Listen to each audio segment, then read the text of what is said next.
नमस्कार, welcome to Mukta home science study. आज हम बात करेंगे रेशम के बारे में। प्रोडक्शन ऑफ सिल्क, रेशम का उत्पादन कैसे होता है, खेती से लेकर के रेशम का धागा बनने तक, रेशम का रेशा बनने तक। ठीक है, धागे की प्रक्रिया के बारे में आगे की बात करेंगे। ठीक है, तो इसमें प्रोडक्शन ऑफ सिल्क, रेशम का उत्पादन कैसे होता है, चलिए देखते हैं। रेशम जिस कीड़े से प्राप्त किया जाता है उसे रेशम का कीड़ा, जैसे कि बताया गया था, बॉम्बैक्स मोरी कहते हैं। ये देखिए दिया हुआ है बॉम्बैक्स मोरी। ठीक है, उस कीड़े को क्या बोलते हैं? ये है बॉम्बैक्स मोरी। ठीक, ओके। इन कीड़ों की ग्रंथियों से लसलसा द्रव निकलता है जिससे रेशम का तंतु बनता है। ठीक है, इन जो ये लार्वा होता है, कीड़ा यानी कीड़े से अंडा, जब अंडा है पहला स्टेप अंडा आता है, उससे क्या बनता है? लार्वा, फिर प्यूपा और देन कीड़ा। तो जो लार्वा की स्थिति होती है तो वो क्या होता है? एक कीड़ा अनुमा होती है, उसकी मुंह से लसलसा द्रव निकलता है जो अपने आप को लपेट लेता है। ठीक है, लसलसा द्रव निकलता है, एक प्यूपा के आकार का होता है। ठीक है, और उसके मुंह से लसलसा द्रव निकलता है जो अपने आप को लपेट लेता है। ठीक है, और वो किस में कन्वर्ट हो जाता है? वो एक प्यूपा में कन्वर्ट हो जाता है, क्योंकि ये जो ऊपर है वो कोकून है, यानी वो रेशा है, रेशम है, और इसी को निकालने के लिए उसे मार दिया जाता है। जो अंदर का है वो कीड़ा मर जाता है। ठीक, तो ये चीज़ रहती है। तो इन कीड़ों की ग्रंथियों से लसलसा द्रव निकलता है जिससे रेशम का तंतु बनता है। रेशम के कीड़ों का प्रमुख भोजन शहतूत के वृक्ष के पत्ते होते हैं। ठीक है, ये क्या खाकर जीवित रहते हैं? तो ये शहतूत के पत्ते खाते हैं और शहतूत के वृक्ष पर रहते हैं, पलते हैं उसी पर, इसका पालन भी होता है। तो इसी तरीके से जो ओक के वृक्ष, 3 स्टेप हैं, वो आगे के बारे में बात करेंगे। तो यहाँ पर क्या है? शहतूत की खेती की जाती है। रेशम के उत्पादन के लिए शहतूत की खेती पर विशेष ध्यान दिया जाता है। रेशम का वह कीड़ा जो जंगल में ओक की पत्तियों पर पलता है, जंगल में ओक की पत्तियों पर पलता है, उसे क्या बोलते हैं? उसे बोलते हैं एंथरा पत्ती। ठीक है, ओक की पत्तियों पर पलता है जिसे एंथरा पत्ती भी कहते हैं। अच्छा, अब बात करते हैं इस शहतूत की खेती। शहतूत की खेती कैसे की जाएगी? तो रेशम प्राप्त करने के लिए शहतूत के वृक्षों की खेती आवश्यक है, क्योंकि यह कीड़े यानी बॉम्बैक्स मोरी शहतूत की पत्तियों पर पलते हैं। ठीक है, इनका जैसे पालन है, शहतूत की पत्तियों का एक तरीके से जब इनका प्रोडक्शन होता है, रेशम का उत्पादन किया जाता है, तो सबसे पहले शहतूत की खेती की जाएगी, फिर कीड़े पाले जाएंगे, है ना, कि कीड़े पाले जाएंगे। उसके बाद इनके स्टेप सारे फॉलो होंगे, यानी अंडा, लार्वा, प्यूपा, कीड़ा, वो इन सब चीज़ों में कन्वर्ट होगा, कीड़े पालन में ही आएगा। फिर उसे साफ़ किया जाएगा, यानी जो रेशा मिल गया है उसे साफ़ किया जाएगा, फिर ब्रश किया जाएगा, लपेटा जाएगा, और यहाँ पर कंघी की जाएगी जिससे अन्य अशुद्धियाँ दूर हो सके। तो यहाँ पर रेशे की प्राप्ति हो जाती है। उसके बाद सिल्क धागे का निर्माण कैसे होता है, तो उसके बारे में आगे देखेंगे। तो चलिए एक बार देखते हैं ठीक से। तो रेशम के उत्पादन में सबसे पहले क्या देखा कि शहतूत की खेती करनी है। ठीक है, शहतूत की खेती की गई जिस पे कीड़े पाले जाएंगे, उस पर कीड़े आएंगे, जैसे कीड़े पालन है उसी में सारे स्टेप फॉलो होंगे। जब कीड़े पालन में अंडा, लार्वा, प्यूपा, कीड़ा, ये सारे स्टेप रहेंगे, अंडा, लार्वा, प्यूपा और कीड़ा। ठीक है, तो जब ये सारे स्टेप फॉलो होंगे तो इनमें से जब प्यूपा की स्थिति आती है तो उसे यहीं से इसे मार दिया जाएगा प्यूपा की ही स्थिति में, और इसके ऊपर जो ये रेशा है इसको निकाल लिया जाएगा, है ना। इससे जो है रेशे तैयार किए जाएंगे। कुछ ऐसे प्यूपा हैं, कुछ ऐसे प्यूपा हैं, कुछ से तो रेशे निकाले गए, उन्हें मार दिया गया, लेकिन कुछ को ऐसे ही छोड़ देते हैं। ठीक है, जिससे कि फिर से वो साइकिल चलना स्टार्ट हो जाती है, फिर वही स्टेप फॉलो होते हैं। ठीक है, तो सबसे पहले क्या करना है? सबसे पहले रेशम के उत्पादन के लिए शहतूत की खेती की जाएगी।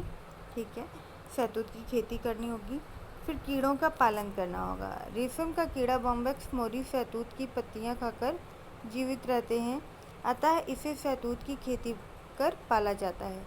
रेशम के कीड़े का जीवन चक्र 37 दिन से 63 दिन का होता है। कल बात की गई थी इसका जीवन काल यानी रेशम के कीड़े का जीवन काल कितना है? 37 दिन से 63 दिन। यानी वो जो अंडे से फिर से वो प्यूपा में कन्वर्ट होना या बाद में कीड़ा बनना, तो ये जो स्टेप है ये पूरा समय कितना लेता है? 37 से 63 दिन का समय लेता है। इस अल्प आयु में वह 4 अवस्थाओं से गुजरता है। तो वो 4 अवस्थाएं कौन सी हैं? वो 4 अवस्थाएं हैं अंडा, लार्वा, प्यूपा और कीड़ा। ठीक है, अंडा, लार्वा, प्यूपा और कीड़ा, ये 4 अवस्थाएं हैं, इनसे होकर गुजरता है। और इसका जो जीवन काल है वो 37 दिन से 63 दिन का होता है। ठीक है, फिर बात करेंगे अंडा। अब इससे जो ये अंडा कैसे ये प्राप्त करना है, कैसे कैसे इसकी, जैसे पहले शहतूत की खेती की गई, फिर कीड़े का पालन, तो उसके लिए क्या स्टेप फॉलो होगा? तो अंडा, रेशम के कीड़े के अंडे बहुत ही छोटे आकार के होते हैं, जैसे बताया गया। ये देखिए बहुत छोटे छोटे से आकार के हैं अंडे इसके। और कीड़े पाले इन अंडों को किसी कागज़ ये कपड़े पर दिलवा कर 6 सप्ताह तक किसी अंधेरे या नमी युक्त स्थान पर रखते हैं। ठीक है, तो यहाँ पर क्या है, अंडों को कागज़ या कपड़े पर दिलवा कर 6 सप्ताह के लिए, कितने सप्ताह के लिए? 6 सप्ताह के लिए इसे किसी अंधेरे या नमी युक्त स्थान पर रखते हैं। ये हो गया अंडा, ये पहला स्टेप फॉलो हो गया। उसके बाद होता है कि ये दूसरा आता है रेशम के कीड़े। ठीक है, रेशम का ये कीड़ा दूसरा स्टेप है, जिसे बोलते हैं लार्वा। क्या बोलते हैं? लार्वा बोलते हैं। तो इसमें है कि कम से कम लार्वा से अंडे से लार्वा बनने में 2 सप्ताह का समय लगता है। कितना? 2 सप्ताह का समय लगता है। और इसी अवस्था में इसकी सबसे अधिक देखभाल करनी पड़ती है। कब? लार्वा की स्थिति में, क्योंकि इसी अवस्था में यह रेशम का रेशा अर्थात कोकून तैयार करता है। जैसे कि बताया कि जो कीड़ा है, लार्वा है ना, तो ये क्या है, ये इसी टाइम अपने मुंह से लसलसा पदार्थ निकालेगा और ये गीली अवस्था में है, इसे अपने आप लपेटता चला जाएगा। ठीक है, और जब लपेटेगा तो ये हवा के संपर्क में आकर, यही जो ये लपेटा हुआ है कोकून इसे बोलते हैं, तो ये हवा के संपर्क में आकर सूख जाता है। ठीक है, फिर इसे जब ये प्यूपा की स्थिति में आता है तो उसे मार दिया जाएगा, जिससे कि रेशे निकाले जा सके। और कुछ लार्वा ऐसे हैं जिन्हें इसी तरीके से छोड़ दिया जाता है। ठीक है, इसी तरीके से छोड़ दिया जाता है जिससे कि वो अपनी पुरानी साइकिल को फॉलो कर सकें, है ना, पुरानी साइकिल को इस तरीके से फॉलो कर सकें, है ना। ओके, क्या है कि फिर ये जो लार्वा है ये अंग्रेजी अक्षर के 8 के समान है। कितने? 8 के समान, है ना, ऐसा होता है। ठीक है, ये जो अंडे पहले ऐसे से हैं, ठीक है, फिर अभी कीड़ा इस तरीके से देखा था तो वो इस तरीके से है, 8 के समान, है ना, ये 8 के समान है, जैसे कि एक चींटी, है ना, इस तरीके से। ओके, तो जब अंडे से लार्वा बनता है तो वह एक चींटी के समान होता है। कैसे? एक चींटी के समान होता है। इसकी लंबाई करीब 3 मिलीमीटर होती है। लार्वा बहुत ही क्रियाशील होता है, जिससे उसे भूख खूब लगती है। दिन में 5 से 6 बार उसे शहतूत की पत्तियां खाने को दी जाती है। 20-30 दिन के अंदर उसकी लंबाई जन्म के समान से 300 गुना तथा वजन में 1000 गुना बढ़ जाती है। इस अवस्था में लार्वा ऊपरी त्वचा को 4 बार बदलती है। चौथी बार लार्वा ऊपरी रंग स्लेटी से गुलाबी हो जाता है और आकार अंग्रेजी अक्षर 8 के समान हो जाता है। इस अवस्था में निरंतर घूमता रहता है तथा उसकी सिर में स्थित 2 ग्रंथियां होती हैं। ग्रंथियों से गोंद के समान एक चिपचिपा पदार्थ निकलता है, जिसे वह अपने ऊपर लपेट कर अपने आप को ढक लेता है। हवा लगने पर यह चिपचिपा पदार्थ सूख जाता है। कार्य तंतु निर्माण एवं लपेटने का कार्य समाप्त हो जाता है तो एक कोकून सी बन जाती है।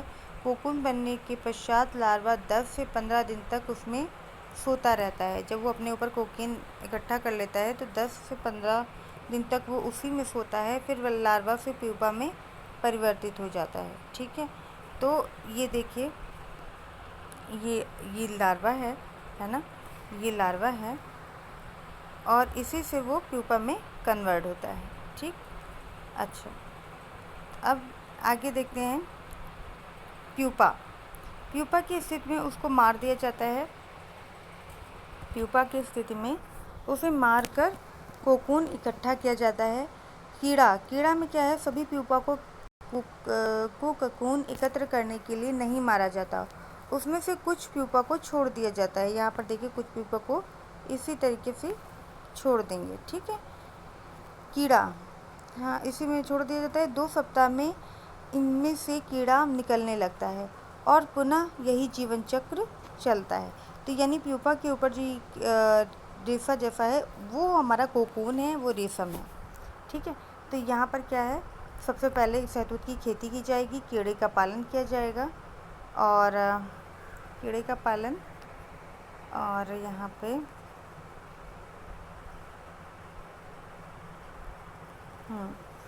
कीड़े का पालन होगा और अंडे से अब इसी कीड़े के पालन में ही अंडा होगा, अंडे से लार्वा, लार्वा से प्यूपा और कीड़ा।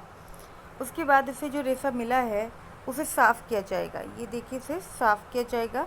तो साफ़ करने में कोकून यानी जो ऊपर का रेशा है, कोकून को साबुन मिश्रित पानी में डाल दिया जाता है अथवा गर्म हवा या भाप द्वारा रेशम के कीड़े को प्यूपा की स्थिति में मार दिया जाता है। तंतुओं में लगा हुआ गोंद नुमा पदार्थ नम एवं मुलायम हो जाता है। ठीक है, जो ये रेशा होता है, कोकून है, उस पर गोंदनुमा पदार्थ लगा होता है। क्यों? क्योंकि वो एक लसलसा सा ही एक लार होता है जो अपने आप को लार से लपेट लेता है। तो वो जो हवा के संपर्क में आकर सूख जाता है और एक रेशा के रूप में परिवर्तित हो जाता है। तो उसको साफ़ करेंगे, किस तरीके से साफ़ करेंगे? कोकून को साबुन मिश्रित पानी में डाल दिया जाता है अथवा गर्म हवा या भाप द्वारा रेशम के कीड़े को प्यूपा की स्थिति में मार दिया जाता है। तंतुओं में लगा हुआ गोंदनुमा पदार्थ नम और मुलायम हो जाता है। फिर करेंगे ब्रश करना यानी निरुपयोगी पदार्थ हटाने के लिए कोकून को यंत्र की सहायता से ब्रश किया जाता है। इससे रेशम के तंतु छोर भी प्राप्त होते हैं। ठीक है, फिर बात करेंगे लपेटना। अब जब वो उसे ब्रश कर लेंगे, अशुद्धियाँ दूर की जा चुकी होगी, तो उसे क्या करेंगे, लपेटेंगे। यानी सबसे उसके बाद साफ़ करना, ब्रश करना यानी उसमें और भी जो गोंदनुमा पदार्थ है पहले नम और मुलायम हो गए साफ़ करने में, फिर ब्रश करेंगे यानी वो अशुद्धियाँ दूर हो गई, फिर लपेटेंगे। कोकून से रेशम के तंतु खींचने की क्रिया को लपेटना कहते हैं। का तंतु से यानी रेशम के तंतु को खींचने की प्रक्रिया कैसे? कोकून से तंतु खींचकर एक अविरल दोहरा रेशा निकाला जाता है। इसे फाइब्रिन कहते हैं। क्या कहते हैं? फाइब्रिन कहते हैं। यह गोंदनुमा पदार्थ सेरेफिन जो कीड़े के शरीर में पाई जाती है, जो उसके मुंह से निकलता है सेरेफिन गोंदनुमा पदार्थ, ये रेशम के कीड़े के शरीर में पाई जाने वाली अन्य 2 ग्रंथियों से निकलता है। हवा लगने पर इससे जुड़ जाता है। सेरेफिन रेशम के तंतु को खींचने के लिए अत्यंत सहायक होता है। रेशम का तंतु कोमल होने के कारण उसमें कोकून में से खींचने पर टूटने का भय रहता है। 3 से 4 कोकून से तंतुओं को एक साथ खींचकर मिश्रित अविरल रेशा प्राप्त कर लिया जाता है। खींचते समय यदि इसमें कोई रेशम का तंतु टूट जाता है तो उन्हें नए तंतु का सिरा उसमें जोड़ दिया जाता है। तो ये लपेटना हो गया। ठीक है, कोकून से रेशम को खींचना यानी ये जो नीचे दिया हुआ है ये इसमें से रेशम को खींचना, ये कोकून ऊपर दिया हुआ है और इससे रेशम खींचना। फिर कंघी करना, लास्ट स्टेप आता है कंघी करना। लकड़ियाँ खोल कर रेशों की कंघी की जाती है जिससे छोटे और लंबे रेशे अलग हो जाए। ठीक है, तो ये पूरा प्रोसेस हो गया। एक बार रिवाइज कर लेते हैं। रेशम का उत्पादन, जिसमें सबसे पहले शहतूत की खेती की जाएगी, कीड़े का पालन किया जाएगा। कीड़े के पालन में अंडा, लार्वा, प्यूपा, कीड़ा में एक तरीके से उनकी साइकिल, उनकी अवस्थाएँ हैं, जिसमें प्यूपा की स्थिति में मार दिया जाता है और उससे कोकून इकट्ठा कर लिया जाता है। ठीक है, तो ये क्या है? शहतूत की खेती करना, दूसरा कीड़े का पालन करना। फिर बात करेंगे साफ़ करना, यानी जो रेशा मिला है, कोकून मिला है, उसे साफ़ करेंगे। कैसे साफ़ करेंगे? साबुन मिश्रित पानी की घोल में डाला जाएगा, जिस नर्म हवा या भाप द्वारा रेशम के कीड़े को उसी की स्थिति में मार देते हैं। तंतुओं में लगा हुआ गोंदनुमा पदार्थ नम और मुलायम हो जाता है। फिर उसे ब्रश करेंगे यानी अशुद्धियाँ उन्हें दूर करेंगे। लपेटना, कोकून से रेशम की तंतु को खींचकर लपेटते जाते हैं, ठीक है। और इसमें मेन चीज़ ये ध्यान रखिएगा, फाइब्रिन एक तरीके से इसमें कोकून से तंतु खींचकर एक अविरल दोहरा रेशा निकाला जाता है, जिसे फाइब्रिन कहते हैं। और जो ग्रंथियों से निकलने वाला लसलसा पदार्थ उसे सेरेसिन कहते हैं। फिर कंघी करना, उसका लास्ट स्टेप है कंघी करना, जिससे छोटे रेशे अलग हो सके और बड़े रेशे अलग हो सके। ये देखिए दिया हुआ है, ये प्यूपा एक तरीके से किस तरह से कोकून इकट्ठा किया जाएगा। ये कीड़ा है प्यूपा की स्थिति में। ये देखिए ऊपर दिया है तरल द्रव ग्रंथि, तरल द्रव का तार, सेरेसिन, ये सब रेशम का, ये जो नीचे से दिया है रेशम की प्राप्ति का है, ठीक है। कोकून अनुप्रस्थ काट में, तो ये इनका स्ट्रक्चर है, ठीक है। तो इस वीडियो में ये टॉपिक ख़त्म होता है, production of silk. Next video में हम आगे के टॉपिक को कवर करेंगे, जिसमें केमिकल और फिजिकल प्रॉपर्टीज़ के बारे में बात होगी। अभी के लिए इतना ही, धन्यवाद। प्लीज़ सब्सक्राइब जरूर करिए और शेयर करिए। धन्यवाद।